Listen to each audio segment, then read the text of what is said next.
আমাৰ যিবিলাক কামৰূপী লোকগীত এতিয়া কিছুমানে সেইবিলাকক কামৰূপীয়া লোকগীত হিচাপে ক'বলৈ বিচাৰে আৰু কিছুমানে কয় যে আমাৰ শ্ৰদ্ধাৰ পুৰুষোত্তম দাসদেৱেও কামৰূপীয়া লোকগীত বুলি কৈছিল আৰু এইটো শুদ্ধ নহয় কাৰণ মোৰ দেউতাই পুৰুষোত্তম দাস তেখেতক লগ পাইছিলে তেতিয়া শ্ৰদ্ধাৰ পুৰুষোত্তম দাসদেৱ যেতিয়া ৰেডিঅ' ষ্টেচনৰ ডাইৰেক্টৰ আছিল তেতিয়া মোৰ দেউতাই কামৰূপী লোকগীত গাই মেতন তাত ৰেডিঅ' ষ্টেচনত তেখেতে আসন লৈছিল কিন্তু দেউতাই যিমানবিলাক গীত গাইছে আৰু ৰেডিঅ' ষ্টেচনৰ পৰা যিবিলাক দেউতালৈকে প্ৰগ্ৰামৰ চিঠি আহে সেই সকলোবিলাকতে কিন্তু কামৰূপী লোকগীত বুলিহে আছে আৰু দেউতাই ইতিমধ্যে 3-4মান এডিশ্যন লোকগীতৰ সংগ্ৰহ কৰিছে সেইবিলাকত কামৰূপী লোকগীত বুলিহে তাত উল্লেখ আছে আৰু আমিও সৰুৰ পৰা দেউতাৰ পৰা যিখিনি কথা গম পাইছোঁ তাত কামৰূপী লোকগীত বুলিহে তাক নামাকৰণ কৰা হয়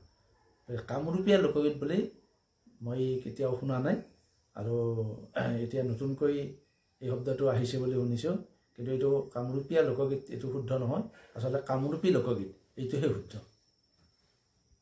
এই যিটো গীত মই অলপ গাবলৈ ওলাইছোঁ এইটো ৰামায়ণৰ গীত হিচাপত মোৰ দেউতাই সংগ্ৰহ কৰা গীতাৱলী পুথিত সন্নিৱিষ্ট হৈ আছে এই গীতটো মই অলপ গাই দিছোঁ হজুৰি ৰাৱণ চোৰা ৰঘুপতি চৰণ নিকটে মিলিল দেখো উতিৰি মৰণ জানকী মাক মস্তকে তুলিয়া অখৰাম পদে হৰণ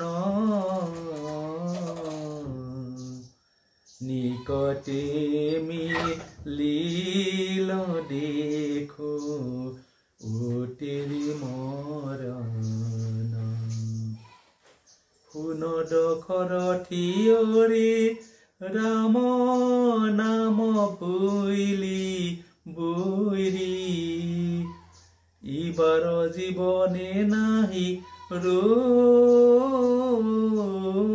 ৰক্ষা টকটিৰ চোৰ জানি হানাইত বানহানি ৰাঘৱে পুৰিবে মন কৈখানালো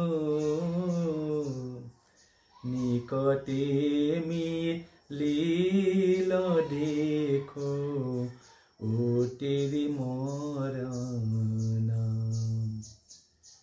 এই গীতটি বহুতো শিল্পীয়ে আৰু বহুতো কিতাপত দিছ কবিৰত্ন বুলি সন্নিধানটো পোৱা যায় আচলতে এইটো দিছ কবিৰত্ন নহয় কবিৰত্ন দ্বিজৰ অৰ্থাৎ ভট্টদেৱৰ একমাত্ৰ সন্তান দিছ কবিৰাজেহে এই গীতটি ৰচনা কৰিছিল দিছ কবিৰাজৰ আৰু কিছুমান গীত আছে সেই গীতবিলাকৰ যিটো ৰচনা শৈলী আৰু এই গীতটো ৰচনা শৈলী চালে এই গীতটো যে কবিৰাজ দ্বিজৰ হয় এইটো গম পোৱা যায় গতিকে কিছুমানে হয়তো এইটো ভুলবশতঃ দিছ কবিৰত্ন বুলি গীতটি পৰিৱেশন কৰে বা কিছুমান কিতাপতো এই গীতটো দিছ কবিৰত্ন বুলি সন্নিৱিষ্ট হৈ আছে কিন্তু মোৰ দেউতাই গুৱাহাটী ৰেডিঅ' কেন্দ্ৰত আজিৰ পৰা প্ৰায় 40-50 বছৰমান আগতে এই গীতটি গ্ৰামোফোন আৰু এই ৰেডিঅ' ষ্টেচনত তেখেতে পৰিৱেশন কৰি ৰেকৰ্ড কৰিছিল সেই ৰেকৰ্ড এতিয়াও সম্ভৱতঃ ৰেডিঅ' ষ্টেচনৰ আৰ্কাইভত আছে আচলতে এই যিবিলাক লোকগীত আমাৰ সমাজত চলি আছে এই লোকগীতবিলাক আচলতে কিছুমান দিহানামৰ পৰাও আহিছে লোকগীতবিলাককে দিহানাম কৰিও গোৱা হয় আচলতে দিহানামটো আগৰ ষ্টেজ তাৰপিছত লোকগীত কৰি গোৱা যায় মোৰ দেউতাই প্ৰথম যেতিয়া 1952 চনত ৰেডিঅ' ষ্টেচনত তেখেতে স্বীকৃতি শিল্পী হিচাপত স্বীকৃতি পাইছিল তেখেতে যিটো লোকগীত গাইছিল এই লোকগীতটো আছিল কিয়নো উপজিলে কৃষ্ণহে শুনিলে কংসে মাৰে হাই মোৰ হৰি হৰি লুকাই ৰাখি ইনকাৰ কৰে। এই লোকগীতটিৰে তেখেতে প্ৰথম ৰেডিঅ' চেণ্টাৰত তেখেতে স্বীকৃতি পাইছিল, স্বীকৃত শিল্পী হিচাপে। কিন্তু সেই গীতটিয়ে দিহানাম কৰিও গোৱা হয়। আমিয়ে সেইটো নাম দিহানাম কৰিও গাওঁ, দেউতাই সেইটো দিহানাম কৰিও গাইছিল, আৰু সেইটোৱে লোকগীত হিচাপেও প্ৰচলিত হৈছে। গতিকে দিহানাম আৰু লোকগীত এটা মুদ্ৰাৰে ইপিঠি আৰু সিপিঠি বুলি ক'লেও ভুল নহয়। আচলতে যে কিছুমান গীতত দিহা বুলি লিখা থাকে আৰু কিছুমান গীতত লিখা থাকে ঘোষা বুলি। আচলতে দিহা বুলি যিবিলাকত লিখা থাকে এইটো দিহানামৰ পৰাই আচলতে লোকগীতক লৈ কিনে আহিছে। দিহানামটো লোকগীতক লৈ কিনে আহিছে। আৰু যিটোত ঘোষা বুলি লিখা থাকে সেইটো আচলতে লোকগীতেই। আনহাতে কিছুমান গীতত আৰু ধ্ৰুং বুলি লিখা থাকে। এই ধ্ৰুং বুলি লিখাটো আচলতে ৰাগ সংগীতৰ বস্তু, সেইবিলাকো কিছুমানে লোকগীত হিচাপত গায়। কিন্তু আচলতে এইটো যিবিলাক ৰাগ সংগীতৰ গীতবিলাক আচলতে লোকগীত হিচাপে গাটো যুগুত নহয়, তথাপিতো এইবিলাক গায়। কিন্তু সেইবিলাক ৰাগ সংগীত, তাত ৰাগ উল্লেখ থাকে। আনহাতে কিছুমান গীতত আৰু ধুৰা বুলি লিখা থাকে। এইটো পাঁচালী সাহিত্যৰ ধুৰা, সেইটো আচলতে ৰাগ সংগীতে, ধুৰা বুলি লিখা থাকে। কিন্তু সেইটো লোকগীত হিচাপে কিছুমানে সেই বস্তুখিনিও গায়। আচলতে আমাৰ যিবিলাক নাও খেলৰ গীত বুলি কোৱা হয়, আচলতে লিখকসকলে নাও খেলৰ গীত হিচাপত এইবিলাক ৰচনা কৰা নাছিল। এইবিলাক আচলতে নামেই আছিল। কিন্তু যেতিয়া নাও খেলা হ'ল, সেই নাম এটা নাও খেলৰ জোচটো অনাৰ কাৰণে সেইবিলাক নামবিলাকে হয়তো নাও খেলত ব্যৱহাৰ কৰিছিল। তেনেকুৱা মই এটি দুটি অলপ গাই দিছোঁ। হৰি বল হৰি বল, ও কৃষ্ণই গৈছে কালিৰ জলে, তাতে কিবা হ'ল।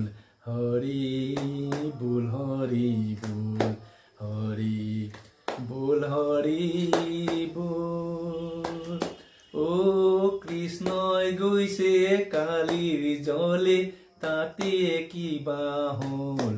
হৰি বল হৰি বল।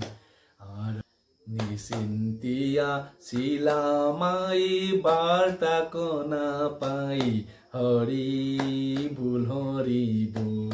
আৰু তোমাৰ পুত্ৰ যদুমণি গৈলা কালিৰ জলে, হৰি বল হৰি বল, ও কৃষ্ণই গৈছে কালিৰ জলে, তাতে কিবা হ'ল।